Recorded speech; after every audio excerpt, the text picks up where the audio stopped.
नमस्कार, मी ज्ञानदा कदम. माझा कट्ट्यावरती आपल्या सर्वांचं स्वागत. आज आपल्या कट्ट्यावरती आलेलं व्यक्तिमत्व हे प्रचंड चर्चेत असणारं व्यक्तिमत्व आहे. राष्ट्रवादी काँग्रेसचे खासदार उदयनराजे भोसले. त्यांच्या कशाची चर्चा होत नाही, त्यांच्या कॉलर उडवण्याच्या स्टाईलची चर्चा होते, त्यांच्या आदरयुक्त दहशतीची चर्चा होते, त्यांच्या वागण्या बोलण्याची चर्चा होते, त्यांच्या भाषणांची चर्चा होते.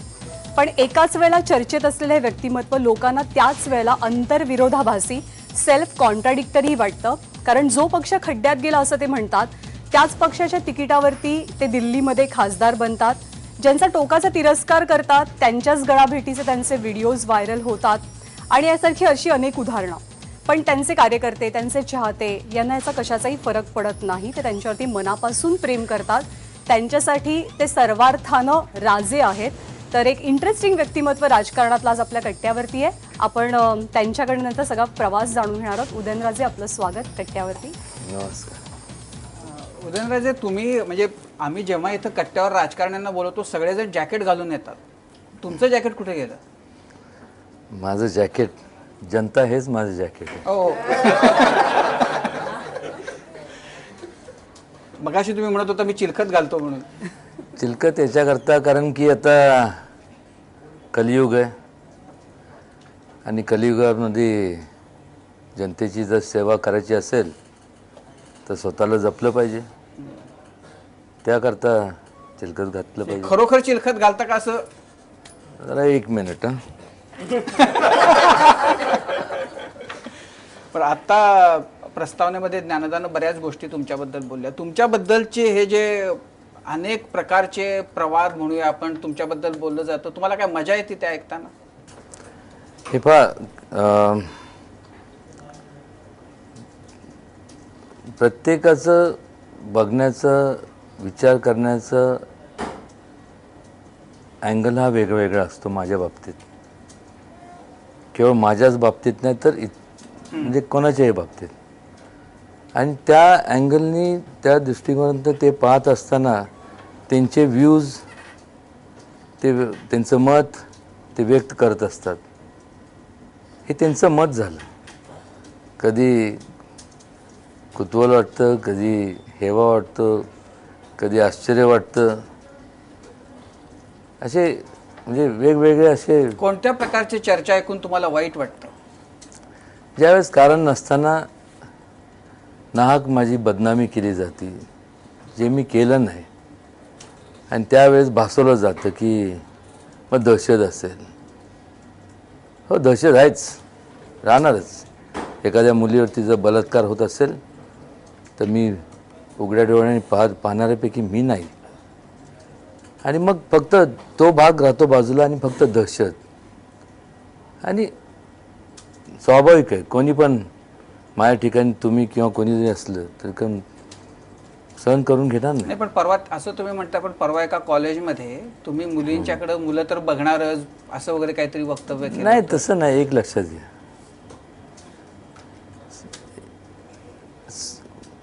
अलीकडं मला वाटते मला वाटते पूर्वी फक्त गर्ल्स कॉलेजेस असायचे. माझ्या माहितीनुसार पुण्यात एक सेंट मिराज गर्ल्स कॉलेज आहे. ते सोडलं तर जवळपास सगळीकडे आता को एज्युकेशन, म्हणजे SNDT जर सोडलं तर बाकी सगळीकडे को एज्युकेशन सिस्टम आहे. आणि को एज्युकेशन सिस्टम असताना मुलं मुलींचं इंटरॅक्शन होतं, एकाच वर्गात असतात, त्यांचं फ्रेंड सर्कल असतं. आणि त्यावेळेस मी एवढंच सांगितलं त्यांना की तुम्ही तुमची हद्द पार करता कामा नये. कारण विकृती ज्यावेळेस येते त्यावेळेस एक लक्ष आपण मनात एक विचार ठेवला पाहिजे की कदाचित जर ती तुमची बहीण असती तर तुम्ही काय केलं असतं. नाही, पण जेव्हा म्हणजे तुमच्यासारखी व्यक्ती साताऱ्यासारख्या कॉलेजमध्ये जेव्हा असं म्हणते की मुलंच आहेत ती बघणारच, तेव्हा त्याचा मुलींच्या मनावर काय परिणाम होईल हा भाग. पण त्याच्याही पेक्षा त्याच्यातनं जे चेकाळले पण उडाणटप्पू मुलांच्या मनामध्ये येतं. एक लक्षात घ्या तुम्ही, मी कधी असं प्रोत्साहन कधी देत नाही. आणि मी कधी मी बोलताना मी भान ठेवूनच बोलत असतो. कुठल्याही मुलींना विचारा, ज्या ज्या लोकांनी असं केलं त्या त्या लोकांना आजपर्यंत मोका लावण्या इतपत संपूर्ण काम मी केलं आहे. आज साताऱ्यातल्या जेवढ्या कॉलेजमधल्या मुली आहेत, माझ्या अपरोक्ष जाऊन त्यांना विचारा आपण, आज कोणी छेडछाड करत नाही आणि हे मी कदापि सहन करू शकत नाही. आता ठीक आहे, ज्यांना काय कोणाला वाटत असेल, जे माझे द्वेष करत असतील किंवा मला कमी पाण्यात बघत असतील आणि त्यामुळे ते जर त्या अँगलनी बोलत असतील, तर आय हॅव नथिंग टू से. खरं तर तुम्हाला खूप मोठा वारसा खूप मोठा आहे तुम्हाला मिळालेला. तुम्हाला सगळ्यात महाराजांचा कोणता गुण भावतो? आता त्यांचे गुण म्हणजे आता काय, तुम्हाला असं काय वाटतं की त्यांच्याकडनं मी हे घेऊन मी त्यांचे सगळेच गुण सगळ्या समाजासाठी जगभरातल्या लोकांसाठी आदर्श आहेत, पण तुम्ही जेव्हा बघता तेव्हा ह्या गुणांचं मी तंतोतंत पालन करीन, ह्या गोष्टी मी बिलकुल माझ्या आयुष्यात होऊ देणार नाही, अशा कोणत्या गोष्टी आहेत? कोणावरती अन्याय होऊन देणार नाही आणि लोकांना तळ हाताच्या फोडासारखं जपणार. हे होतंय करतोय माझ्या परीने. पण मग असं जर होतं तर मग मधल्या काळामध्ये तुमच्याबद्दल कुठल्या तरी उद्योजकाला हे केल्याच्या तक्रारी येतात, वेगवेगळ्या प्रकारच्या पोलीस स्टेशनपर्यंत लोक जातात, असं का होतं? मोर्चे निघतात की जमिनी हडप केल्या? ठीक आहे, झालं. SEZ झोन जेव्हा डिक्लेअर झाला त्यावेळेस ज्या लोकांच्या जमिनी गेल्या, त्या जमिनी ज्या जातात, ज्या लोकांचं ज्या वेदना ज्या लोकांना होतात, त्या माझ्या मतदारसंघातले लोक होते आणि कायद्यानुसार पहिलं प्राधान्य नोकरी त्या लोकांना दिलं गेलं पाहिजे. हे तरी बरोबर आहे. मागणी काय होती माझी? रास्तच होती.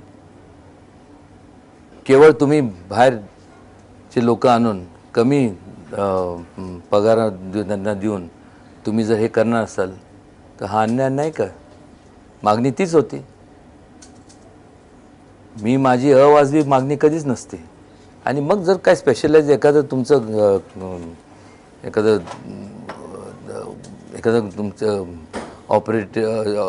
ऑपरेशन असेल जे मशीनचं, त्याकरता जर तुम्हाला एखादं स्पेशलाइज इंजिनियर किंवा जे तिथं उपलब्ध नाही आहेत, ते तुम्ही भारतातनं कुठनंही आणा, परदेशातनं ना, आम्हाला त्याच्याशी काही घेणं नाही.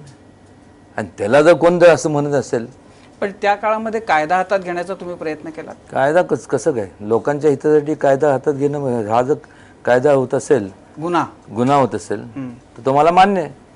पण मग त्यामुळे तुम्हाला सातारा सोडून परागंधासारखं राहावं लागलं बाहेर? अजिबात नाही. कोणी सांगितलं? तुम्ही सापडत नव्हता पोलिसांना? कोणाला सांगितलं? कोणी म्हणाल? पोलीस तुम्हाला शोधत होते? शोधत होते, त्यांना मी शोधत होतो.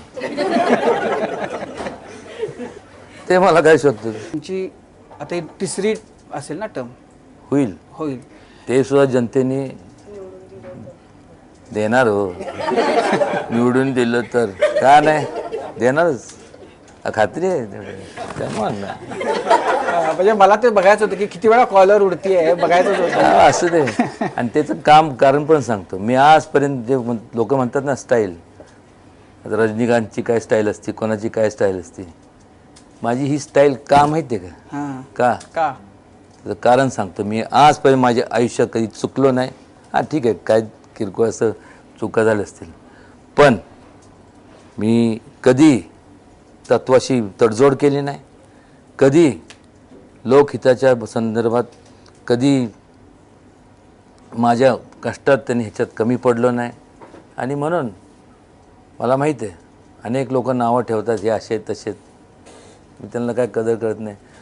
कोणीतरी मला तर शाबाशी देत जर नसेल तर आपलं स्वतःला आपली पाठ थोपटून गेलेलं बरं. स्टाईल. पण असं कोणती गोष्ट होती की तुम्हाला खूप जेन्युइनली असं वाटलं होतं की हे मी खूप चांगलं काम केलंय आणि मला त्यावेळेला जशी दाद किंवा समाजाकडनं कौतुक व्हायला पाहिजे होतं तसं झालं नाही? असं सगळ्यात महत्वाचं तुमचं कोणतं काम आहे? नाही, भरपूर काम आहेत. म्हणजे कट्टा म्हणजे त्याला तर कट्टा पुरणार नाही. मी एवढंच सांगतो की भरपूर काम आहेत. नाही, मला एखादं असं सांगा ना, 1 2 3 की तुमच्या आवडीचं सगळ्यात तुम्ही केलेलं काम गेल्या 10 वर्षातलं सगळ्यात महत्वाचं काम. भरपूर महत्व. भरपूरला काही अर्थ नाही, एक महत्वाचं सांगा. आता महत्वाचं म्हणजे कुठल्या ह्याच्यावरती फोकस करणं? तुम्ही तुमच्या मतदारसंघातलं केलेली सगळ्यात तुमच्या दृष्टीनं तुम्हाला समाधान देणारं सगळ्यात मोठं काम? सगळ्यात मोठं काम म्हणजे तुम्हाला सांगतो, कृष्णा खोरेची ज्यावेळेस स्थापना झाली आणि 2 वर्ष होऊन गेले होते, त्यात कृष्णा खोरेची कामाला कुठल्याही प्रकारे म्हणजे 2 वर्ष होऊन सुद्धा स्थापना होऊन हे नाही हे आत्ताचं नाही म्हणत गती 95 मधलं हां त्यावेळेस चालू झालेली नव्हती. मग उपाध्यक्ष म्हणून मी त्यावेळेस मला सगळ्यांनी आग्रह केला की तुम्ही ह्याच्यात लक्ष घाला, पुनर्वसनाची काम. त्यावेळेस एक सरकारचं धोरण होतं की पहिलं धरण मग पुनर्वसन. मी म्हणलं तसं होणार नाही, आपल्याला दोन्ही साईड बाय साईड आपल्याला कामाची सुरुवात करावी लागेल, धरणाची आणि पुनर्वसनाची.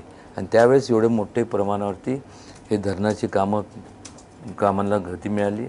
हे माझं आणि किती कोट्यावधी रुपयाची कामं त्यावेळेस सुरुवात झाली. आणि आता त्याच्यामुळं आता मोठ्या प्रमाणात शेतकऱ्यांना दिलासा मिळणार आहे आणि त्यांच्या संपूर्ण खूप प्रगती त्या भागाची आणि ओघांनी संपूर्ण सगळ्यांचीच प्रगती होणार आहे. आणि कृष्णा खोरेचे जे मेजर डॅम प्रोजेक्ट्स होते, डॅम साईट्स होत्या, त्या संपूर्ण सातारा जिल्ह्यातच होत्या. ते तुमच्या दृष्टीनं 95 ते 2000 मध्ये झालेलं काम, पण गेल्या 10 वर्षामध्ये खासदार म्हणून असताना केलेलं काम भरपूर आहे. तसे भरपूर नाही, कोणतं? कासची उंची वाढवण्याचं काम, कास जे धरण आहे त्याची उंची वाढवण्याचं काम, मग खंडाळ्याचं त्याचं जे टनलचं काम आहे, जसं तुमचं कात्रजचं बोगद्याचं आहे ते, त्यानंतर म्हणजे माझ्या जाहीरनाम्यात भरपूर कामं आहेत. म्हणजे बरेच रस्त्यांचं हे सेंद्रिय कागल सहापदरीकरण, म्हणजे असे अनेक जे मंजूर केलेले कामं आहेत. जे कटापर योजनेचं आहे, म्हणजे यादी एक काळ असा होता की सातारा हे पुण्याच्या जवळ असल्यामुळं, पुणे कोल्हापूर हायवेवर असल्यामुळं औद्योगिकदृष्ट्या खूप प्रगत होईल अशी स्थिती होती, पण त्याला अचानक ब्रेक लागल्यासारखं झालं. साताऱ्याची औद्योगिक वाढ ज्या पद्धतीनं व्हायला हवी होती त्या पद्धतीनं झाली नाही. तुमच्या मते ती का झाली नाही आणि त्याच्यासाठी काय करायला हवं होतं किंवा आता यापुढे केलं पाहिजे? एक लक्षात घेतलं पाहिजे की पुण्याची आणि साताऱ्याची तुम्ही तुलना करू शकता. तुलना नाही करत मी, म्हणतोय की पुण्याच्या जवळ असल्याचा फायदा साताऱ्याला मिळायला हवा होता. नाही, एक लक्षात घ्या, पुण्यात मुळातच इन्फ्रास्ट्रक्चर रेडीमेड होतं.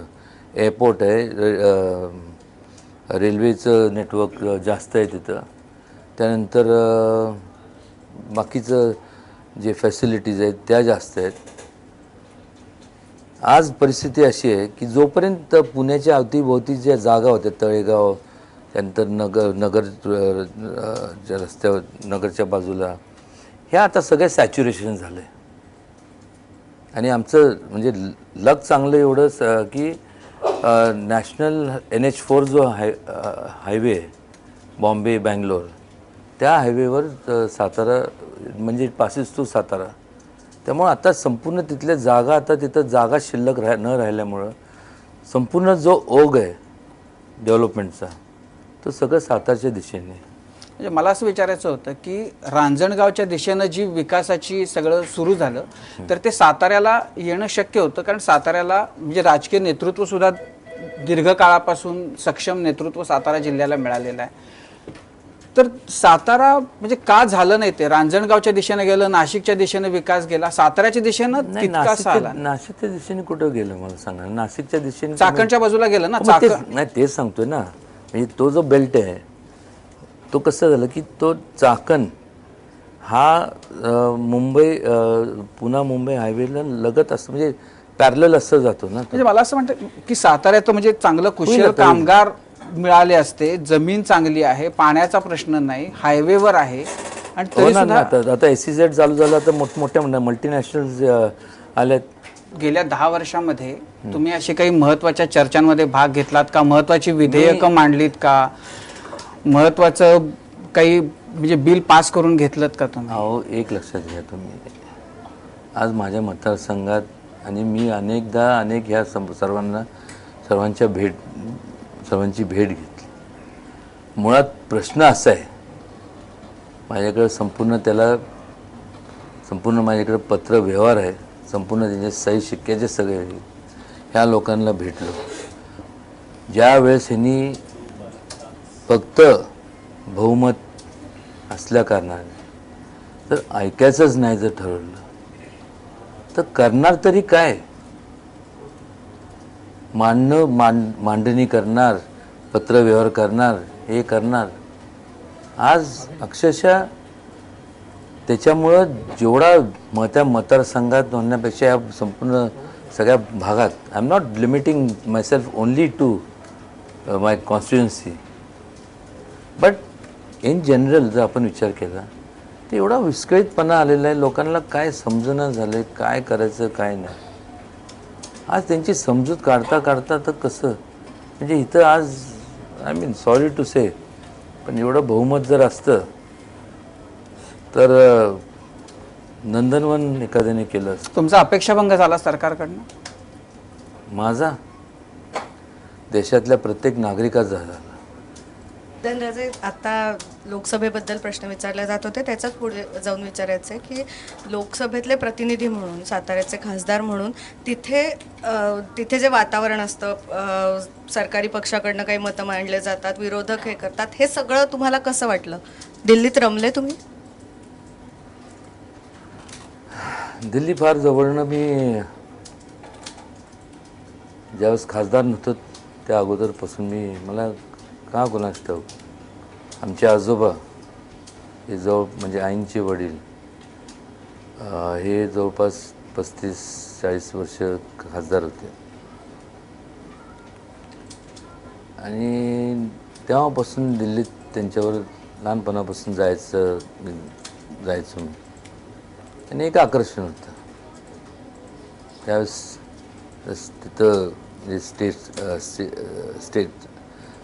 जे स्टेटलिस्टली मेन जे स्टेटस होतं की जे म्हणजे सगळ्यांचं जे वागण्याचं संपूर्ण एक जे ऑरा असायचं सगळं, ते पाहून बरं वाटायचं. आणि डिस्कशन्स हे जे ऐकायचं त्यावेळेस, आणि तेव्हापासून मला आवड निर्माण झाली. समाजकार्याची तर होतीच पहिल्यापासून.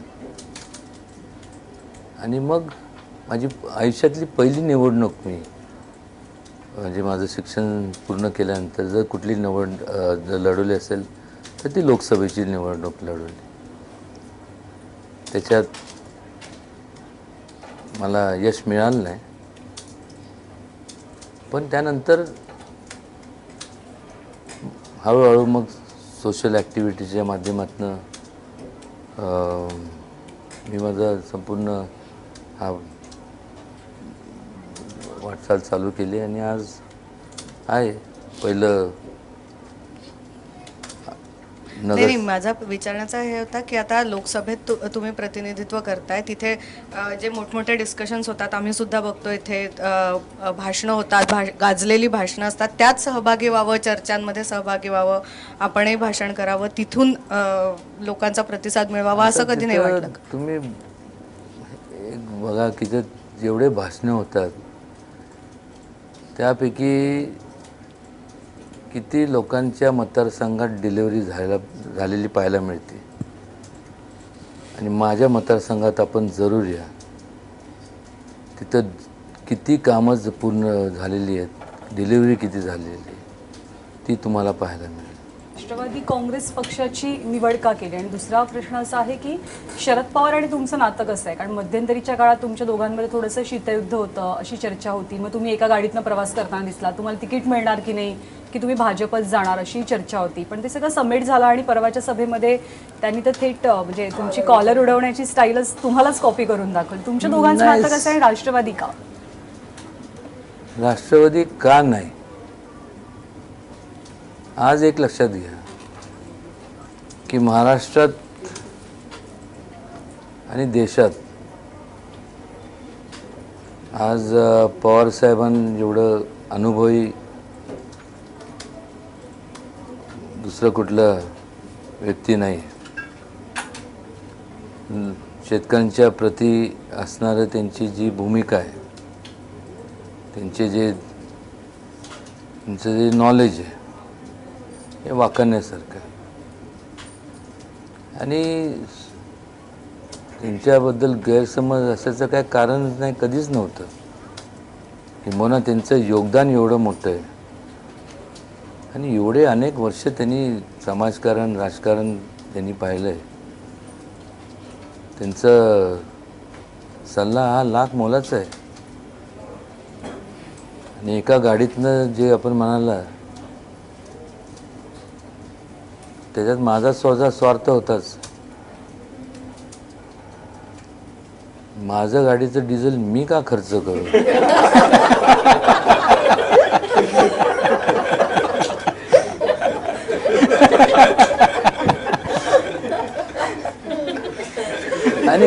आणि खरोखर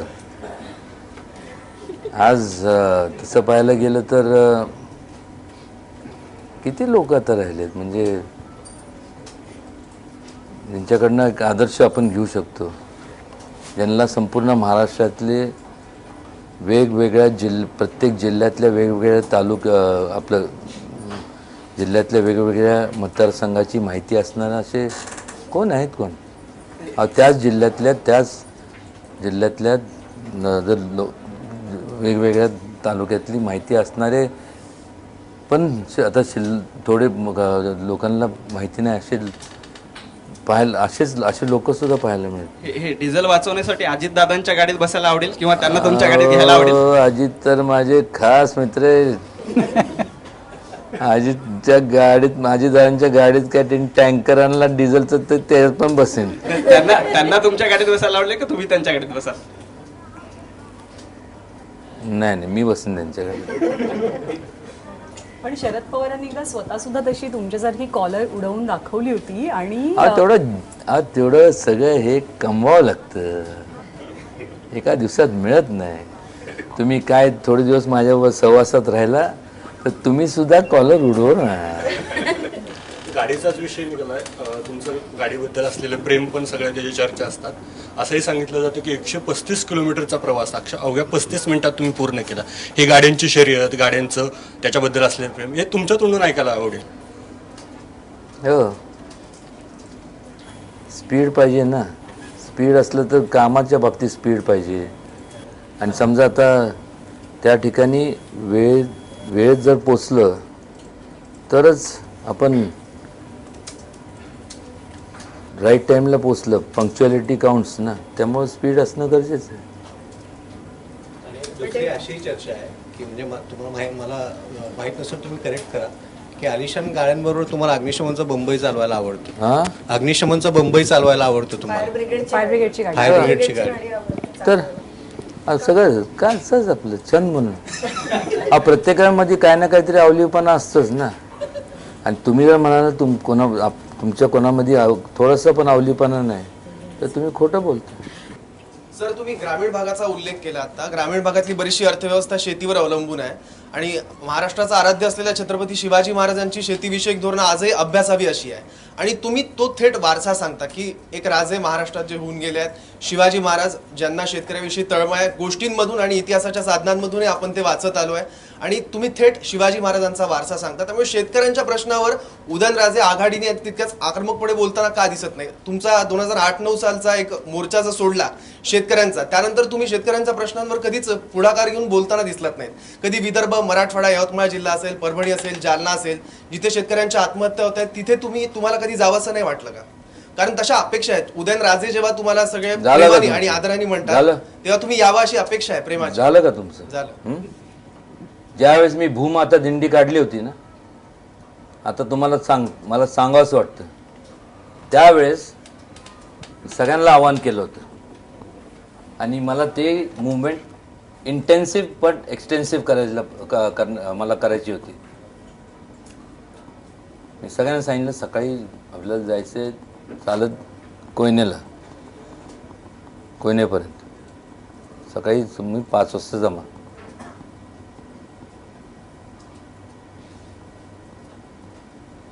लोक किती जमले माहिती आहे का? एवढा जनसमुदाय जमला ना, किती.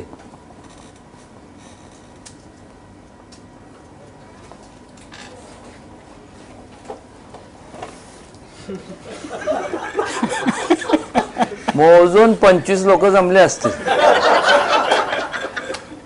मी म्हणलं कोण आलं नाही आलं मला माहित नाही, एकटा चालत निघालो मी. आलं लक्षात, कारण की मला माझा इश्यू मला माहित होता. असू दे, करत होतो लोकांसाठी.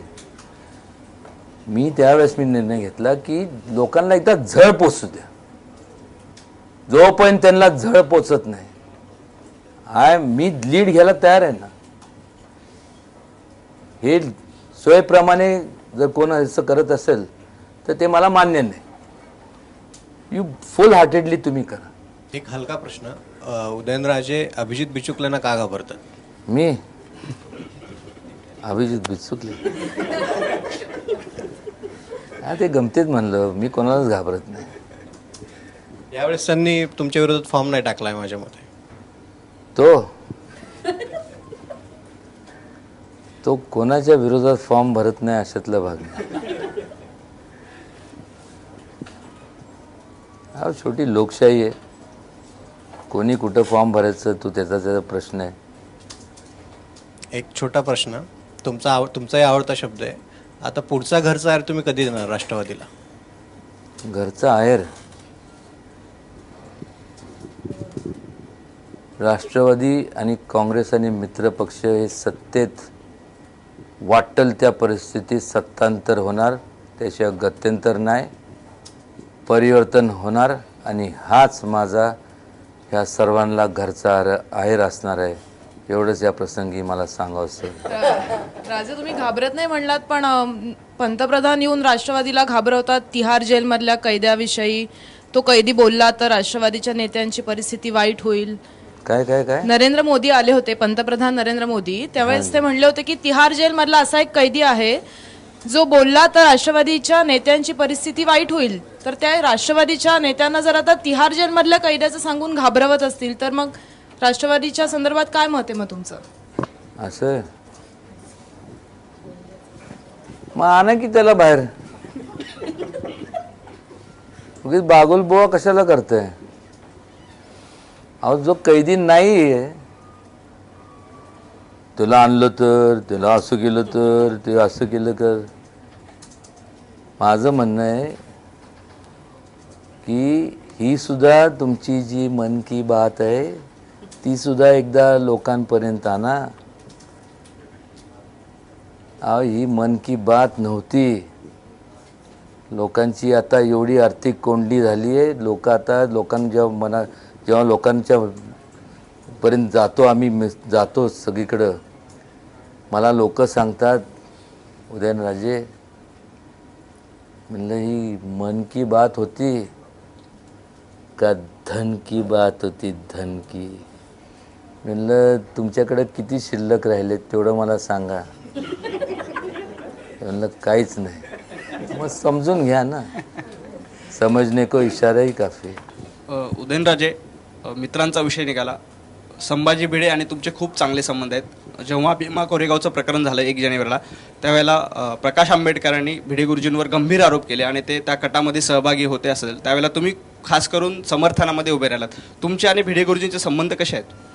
एक लक्षात घ्या, आपण कसं आहे की तर्क वितर्क काढून कुठंतरी याला जोड देऊन त्याला इकडून क्रेस क्रॉस करून त्याला तेढ निर्माण करणं हे माझ्या हिशोबाने हे योग्य नाही आहे. हां, जरूर ते काय किंबहुना मी जरी असलो किंवा कोणी जरी असलं तर चूक आहे ती चूकच आहे.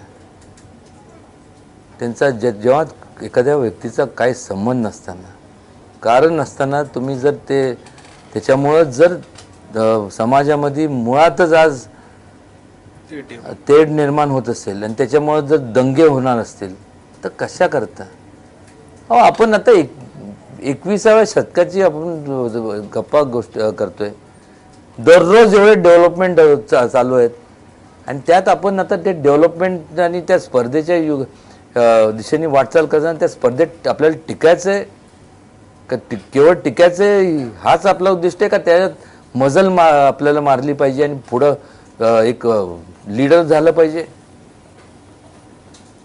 आणि जर ह्याच्यातच हे झालं तर काय होणार आहे? नाही, तुम्ही भिडे गुरुजींच्या समर्थनामध्ये आलात, पण त्याच वेळेला शरद पवारांनी त्या याच्यामध्ये भिडे गुरुजी असतील किंवा जितेंद्र आव्हाड तर थेट नावच घेते, म्हणजे तुमच्याच पक्षामधले लोक भिडे गुरुजींवर गंभीर आरोप करत होते त्या काळात. नाही, एक लक्षात घ्या, कोण काय म्हणते मला माहीत नाही, पण त्यावेळेस मला निश्चितपणे माहीत आहे की जयंतराव पाटील आमचे माझे मित्र यांच्या घरात एक दुःखद घटना घडली होती आणि भिडे गुरुजी त्यावेळेस त्यांचे आणि राजाराम बापूचे जवळचे संबंध होते, ते चांगलेच होते, तिथं होते. आता एकाच वेळेस ते काय देव नाही आहेत, एका वेळेस दोन्ही ठिकाणी कोणी असू शकत नाही.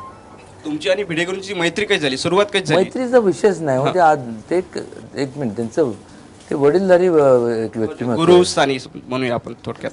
जे हे बघा, प्रत्येक जण जो आहे असे अनेक लोक आहेत.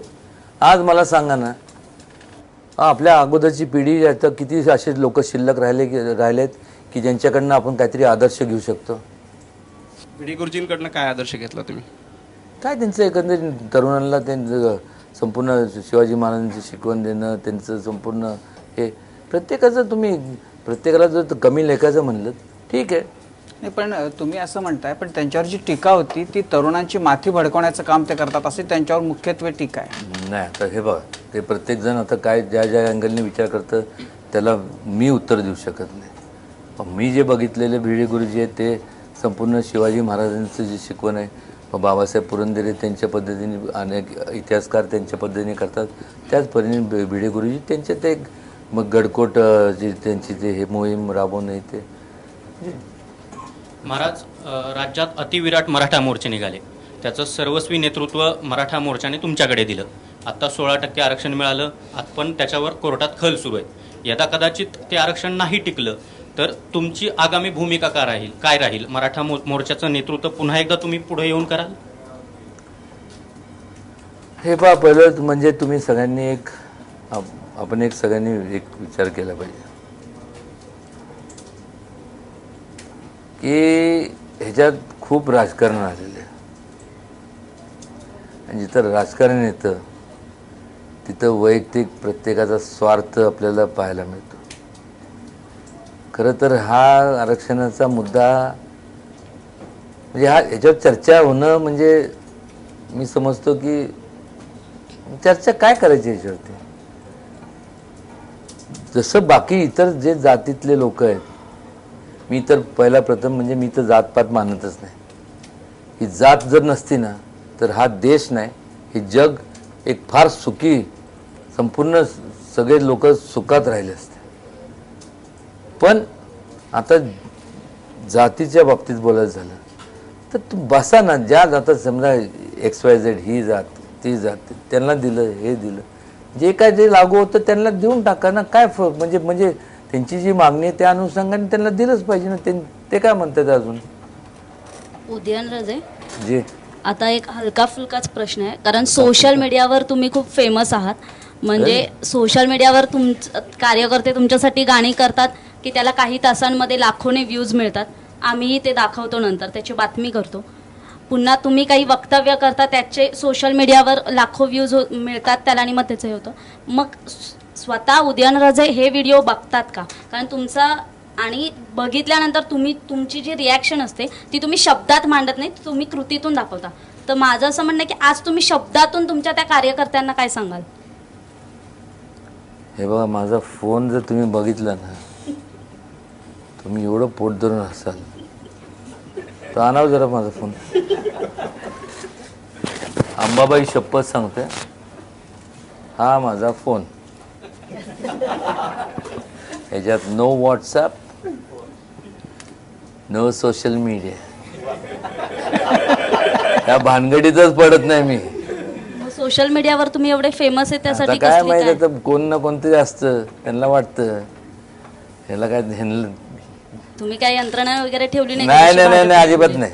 काय भाजपचं तर IT सेल आहे प्रॉपर, त्यांनी काय नाही, त्यांचं काय IT असू दे काय असू दे, आपलं काय नाही. आपलं व्हॉट्सअप नाही, व्हॉट्स डाऊन, ग्राउंड रियालिटी. आपलं ग्राउंड रियालिटी बघायची काय आहे आपलं, ठीक आहे बस. आपल्या इथं वरती बघून चालत फिरत बसलं तर धडपडून पडेन. नाही, कार्यकर्त्यांनी प्रेमाने बनवलेली गाणी ऐकता का नाही तुम्ही ती सगळी? नाही आता काय कोणतरी येऊन दाखवतं ते बघितलं तर त्याला पण त्याचं कौतुक आहे, वा वा वा. आणि असे भारी करतात नाही की कुठलं जोड कशाला देतात. झालं कोट कल्याण. तुम्हाला अशा फावल्या वेळेमध्ये तुम्ही काय सिनेमे वगैरे बघता का? म्हणजे अलीकडच्या काळात कोणता बघितला? कोण नाही, दोन जास्त आपण भानगडीचं पडत नाही. एक झी टॉकीज नाही तर मग टॉम अँड जेरी. जास्त बुद्धीला ताण द्यायचं नाही, निवांत. पण थिएटरला वगैरे जाऊन म्हणजे तुम्हाला साधारण कोणत्या टाईपचे सिनेमे आवडतात? आवडतं. आणि बिझनेस काय आता काय, अमिताभ बच्चन का रजनीकांत? नाही सगळेच हो. नाही, साताऱ्यात तुमची ओळख असं बच्चन म्हणून तुम्हाला खूप लोक म्हणतात. तुम्ही ऐकलं का नाही माहित नाही, पण साताऱ्यात जेव्हा हाईट कदाचित हाईट तेवढी असावी, पण बच्चन इज बच्चन आहे का. तुम्ही त्यांचे पिक्चर आवडतात तुम्हाला? पण मध्यंतरी तुम्ही बच्चन तुमची भेट पण झाली होती. हो झाली होती. काय काय कसा होता अनुभव तो? नाही नाही मस्त माणूस, म्हणजे क्लास अपार्ट. म्हणजे विनम्रता, हायली इंटेलेक्च्युअल आणि हंबल. एवढा हंबल, ते मानलं पाहिजे. म्हणजे आणि अजून सुद्धा असं वाटत नाही की म्हणजे या वयात सुद्धा एवढा अभिनय करणं दोनच्या गप्पा नाही. पण तुम्ही थिएटरला जाऊन नाही बघत सिनेमे? थिएटरला जातो तर जाता का? मग अमिताभ बच्चनचा तुमच्या आवडीचा पिक्चर कोण? अनेक चित्रपट आहेत. थिएटरला बघायचा टाइम कधी असतो माहिती आहे? कधी? रात्री उशिरा. रात्री जेव्हा सगळं बंद असतं त्यावेळेस फक्त 3-4 लोक बसलेले असतात तिथं. तेव्हा आपल्यासाठी सगळ्या खूप दिवसानंतर हा बघितला सिम्बा, पहिले किसने मारा. नाही तर मग निळू पोलेचा डाउनलोड केला होता. याच्या मायला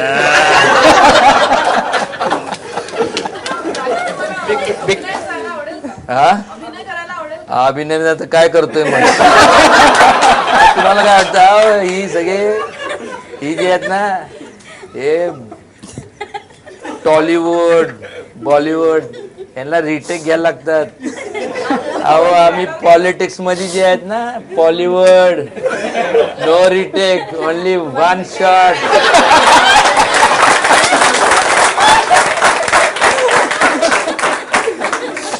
तुम्ही ती गाणी वगैरे म्हणता तुमच्या जाहीर भाषणांमध्ये, ती पण मग हे सिनेमे बघून वगैरेच आहेत का? काय करायचं तुम्हाला आता? तुम्हाला नंतर सांगतो काय कशामुळे आठवतात. बिग बीचा तुमचा आवडता चित्रपट कोणता? आणि शेवट अमिताभ बच्चनचा तुमचा आवडता चित्रपट कोणता? आणि शेवटचा कुठला बघितलेला त्यांचा? कुठलाही तुमचा आवडता? कुठलाही तुमचा आवडता? अनेक चित्रपट आहेत त्यांचे, अनेक आहेत. तुमचा आवडता कुठला एकदम फेवरेट? शराबी. डायलॉग एखादा? जहा चार यार. आणि तुम्ही सभांमध्ये पण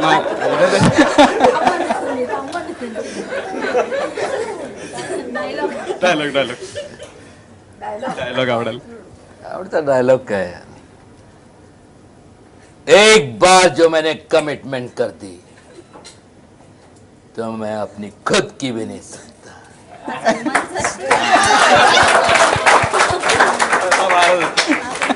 महाराज तुम्ही सभेमध्ये सुद्धा गाणं गायण्यासाठी पण प्रसिद्ध आहेत. अनेक वेळेला सभेमध्ये गाणं गातात. तर हे कधी ऐकता गाणी आणि तुम्हाला पाठांतर कसं होतं? मला काम काय आहे? गाडीत बसल्यानंतर टेप लावायचं, कोणतरी सीडी अलीकडे तुम्हाला रिमिक्सचे असतात ना, ते लावायचं बसून. पण काय गाडीतनं उतरता येत नाही, गपगुमान ऐकायचं. आम्हाला एखादं गाणं ऐकायला आवडेल. आम्हाला मिळेल एखादं छान गाणं, एखादं तुमच्या आवाजात एखादं गाणं ऐकायला मिळेल आता? कट्ट्याचा जो माहोल आहे तो माहोल बघून किंवा कट्ट्यावरून तुम्हाला असं एखादं गाणं सुचतंय का? मग त्याचं कासच्या कट्ट्यावरच घेऊन झालं पाहिजे तुम्हाला. तिथं माहोल मग तुम्ही इकडे येणारच नाही.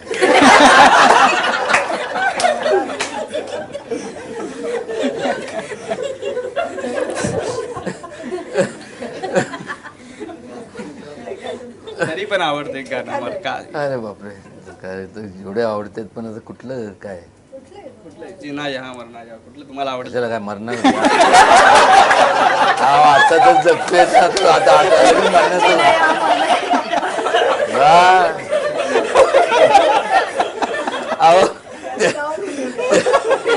निकाल लागस तो पण ते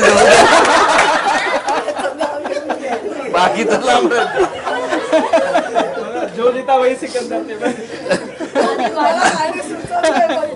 तुमचे आवडते जसे अमिताभ तुमचे आवडते ऍक्टर आहेत तसे तुमचे आवडते गायक असतील तर ते आवडत्या गायकांचं गाणं. अहो, तर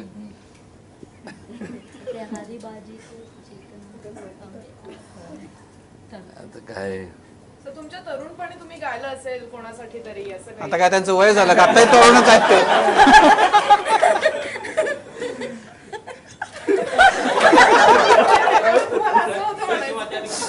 तुम्ही गायलं हमें तुमसे प्यार कितना ते पुन्हा एकदा झालं तर काहीच हरकत नाही. हमें तुमसे प्यार कितना ये हम नहीं जानते मगर जी नहीं सकते तुम्हारे बिना. तुम्हारे म्हणजे समाज जनतेच्या नाही म्हणजे जेव्हा डोळे बंद केले होते तेव्हा नजरेसमोर जनताच होती ना.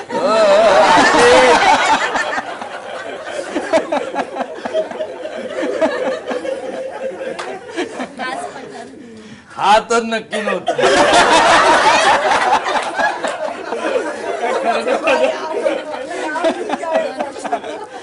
तुम्हाला टॉम अँड जेरी बघायला आवडतं. राजकारणातले टॉम अँड जेरी कोण वाटतात तुम्हाला? नाही नाही अहो, काय तर एकाला झाकायचं एकाला काढायचं. एक प्रश्न होता तुमच्या लाईफमधला प्रेम प्रकरणाचा कुठला किस्सा आहे का त्यातून राग आलाय त्याच्यातून प्रेम व्यक्त झालंय किंवा हे असं सातारकर म्हणून मला माहित नाहीये परंतु सगळ्यांना महाराष्ट्राला समजा तुमच्या प्रेमाचा किस्सा आहे का? प्रत्येकाच्या प्रेमात प्रत्येकजणाच्या आयुष्यात असे अनेक किस्से असतात ना. तुमचा एक तुमचे किती?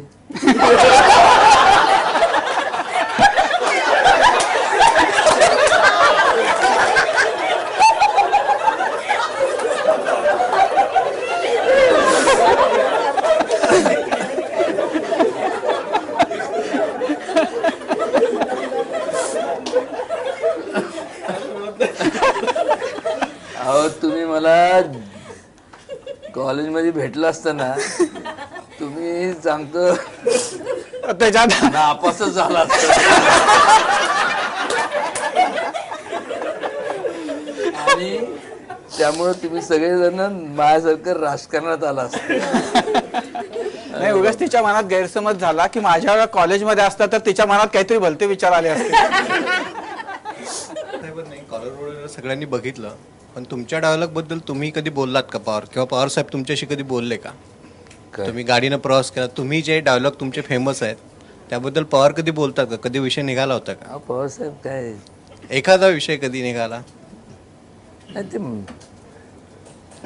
बोलतात ना. आता ते सांगतात की मला पण हेवा वाटतो की मला माझे तुमच्याकडे बघितल्यानंतर माझे कॉलेजचे दिवस आठवतात. वय वाईट असतं काय करायचं. आज ना उद्या तुम्हाला आम्हाला त्यात जायचं. सॉरी तुम्हाला जायचं मला नाही. पण शरद पवारांनी येऊन तुम्हाला जेव्हा असं तुमची कॉलर उडवली तुम्हाला एकदम सरप्राइझिंग झालं ना ते? सरप्रायझिंग पण एका सरप्रायझिंग झालं आणि गंमतही वाटली. नाही गंमत नाही आनंदी झाला आणि मला एक सबासकीची थाप दिल्यासारखं झालं. असं होतं की तुम्ही तुमच्या भाषणांमध्ये म्हणजे तुमचा अभ्यास पण आहे काही काही गोष्टींचा म्हणजे चांगला अभ्यास आहे तो आता कट्ट्यावर बोलताना दिसून आला. पण तुम्ही हे मध्येच काहीतरी चुटकुले सांगणं किंवा एखादं गाणं म्हणणं कॉलर उडवणं हे भाषणात करता त्यामुळे तुम्हाला असं नाही वाटत की तुम्हाला तसं खूप सिरियसली घेतलं जात नाही लोकांकडनं? लोक कसे घेतात काय घेतात मला काय घेणं नाही. मीच त्यांना सिरियसली घेत नाही तर ते मला आणि तुम्हाला काय असं वाटतं म्हणजे अशा अट्ट्या घालून बसू? असं जर बसलो तर माझ्या जवळ पण लांबनच बघते. नको बाबा काम नसतं जाऊन दे. असा चेहरा करून बसलं तर लोक म्हणतात हा चांगल्या मूडमध्ये द्या टाळी बिळी ते व्हॉट्सअप ते टाळी स्ट्रेस रिलीवर असतात हे सगळ्या गोष्टी. 53 मसल्स लागतात to get angry. It takes on आणि त्याच्यामुळे स्ट्रेस लेवल वाढती आणि it takes 13 to smile. So be happy. लोकांनी म्हणलं पाहिजे यांना वेळ लागले तरी चालेल. अहो मी तर त्याचं संपूर्ण माझं इनोव्हेशन आहे ते. लाफिंग क्लब जे तुम्ही पाहता ते माझ्यामुळेच चालू झाले. मी त्यांना सांगितलं हसत राहा. पंतप्रधानापासून मोदींपासून भाजपच्या कार्यकर्त्यापर्यंत प्रत्येकजण म्हणतो की मैं चौकीदार हो.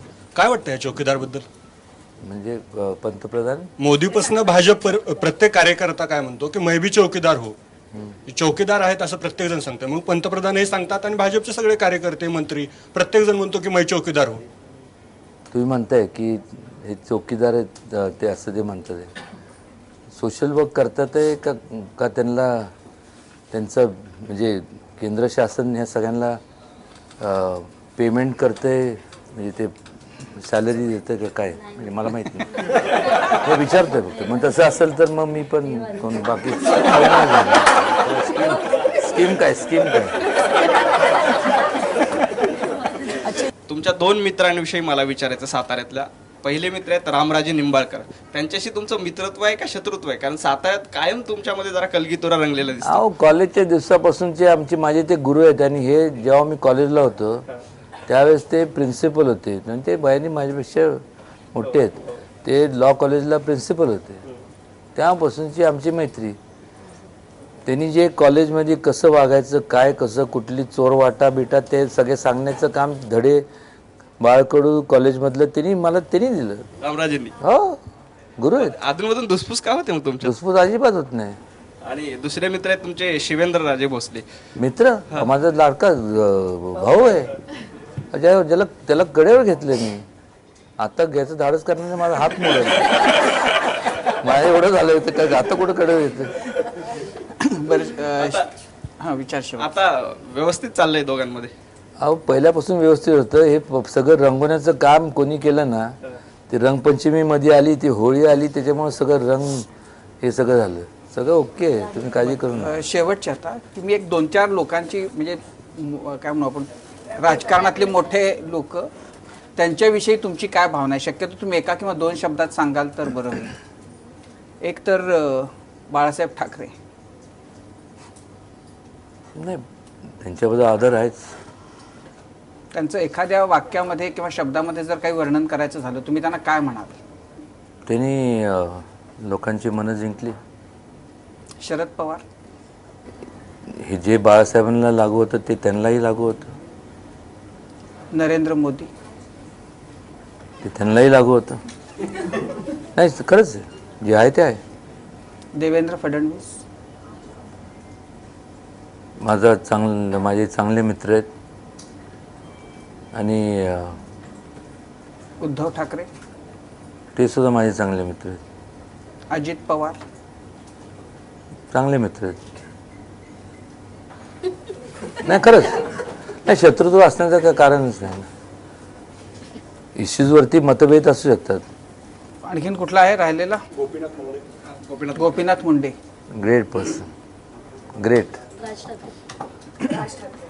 राज ठाकरे. पृथ्वीराज चव्हाण.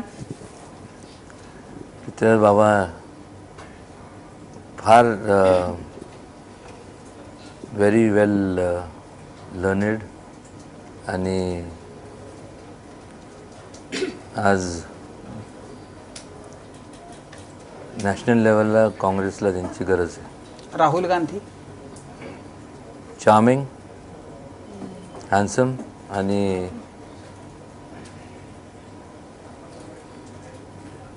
खात्री हिल डिलिव्हर. सोनिया गांधी.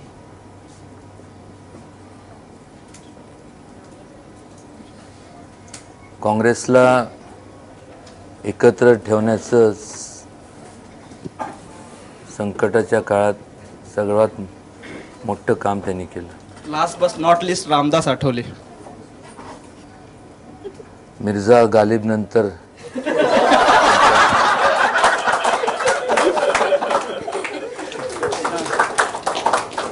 तुम्हाला डायलॉग्स खूप आवडतात. सो म्हणजे असं म्हटलं जातं की लव्ह हिम और hate him, you can't ignore him. So तुमच्या बाबतीत पण ते बऱ्याच अंशी साधर्म्य साधणार आहे की तुमच्यावरचे जे प्रेम करणार आहेत ते तर तुम्हाला इग्नोर करूच शकत नाहीत, आणि जे तुमचा द्वेष करतात तेही कदाचित लक्ष ठेवून असतात की तुम्ही नेमकं काय करताय. तुम्हाला हॅट्रिक साधायची आता लोकसभेमध्ये, त्यासाठी शुभेच्छा आणि कट्ट्यावाल्याबद्दल मनापासून धन्यवाद. Thank you very much. आणि यानंतर माझा कट्ट्यावरती वेळ झालेली आहे इथेच थांबण्याची. ताज्या बातम्यांसाठी पाहत रहा ABP माझा.